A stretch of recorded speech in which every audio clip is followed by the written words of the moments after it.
அனைவருக்கும் என் அன்பார்ந்த காலை வணக்கம்.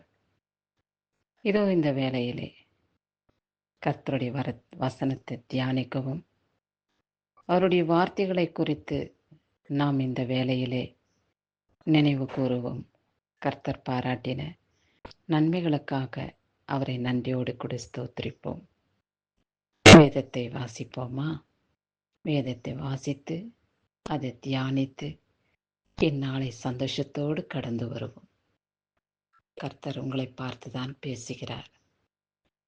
நீ எனக்கு மிகவும் அருமையானவன், நீ எனக்கு மிகவும் அருமையானவள், ஆதலால் நீ வேண்டிக் கொள்ள தொடங்கின போதே கட்டளை வெளிப்பட்டது என்று சொல்லப்பட்டிருக்கிறது. என் சகோதரனே, சகோதரியே, கர்த்தர் உங்கள் ஒவ்வொருவரையும் பார்த்து பேசுகிற வார்த்தை, எனக்கு அருமையானவர்களே என்று சொல்லியிருக்கிறார். கர்த்தருக்கு நாம் அருமையானவர்களாய் இருக்கும் பொழுது நமக்கு வேறெந்த குறையும் இல்லை.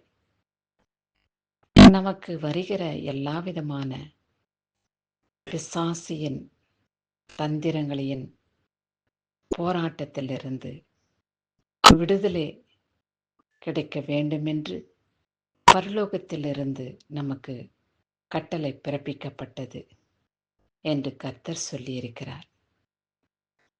அவரே நமக்கு விடுதலை கொடுக்கும் பொழுது நமக்கு என்ன தயக்கம், நமக்கு என்ன பேரின்பம்? நினைத்து பாருங்கள். மனுஷன் கொடுக்கிற பிரகாரமான சந்தோஷம் அல்ல, மனுஷன் மூலமாய் நமக்கு கிடைக்கப்படும் சந்தோஷம் ஒரு சில மணி நேரமே இருக்கும்.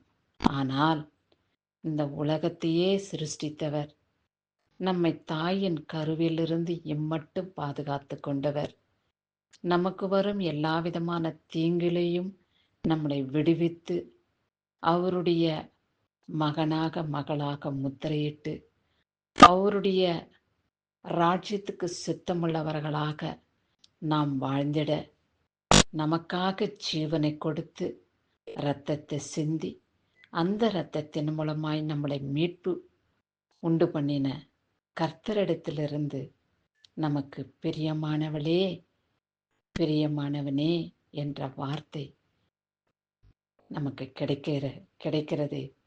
நாம் எவ்வளவு பாக்கியமுள்ளவர்களாக காணப்படுகிறோம். சிந்தித்து பாருங்கள்.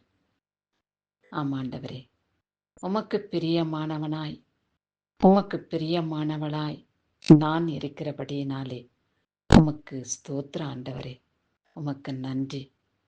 என்னுடைய எல்லா விதமான உபத்திரவம் நீங்கும்படியாக, வியாதியின் பிணி என்னை விட்டு போகும்படியாக பரலோகத்திலிருந்து எனக்கு கட்டளை பிறப்பித்த தயவுக்காக உமக்கு ஸ்தோத்திரம் என்று நன்றி துதியோடு ஸ்தோத்திரம் செலுத்தி இந்த நாளை நாம் கடந்து வருவோம்.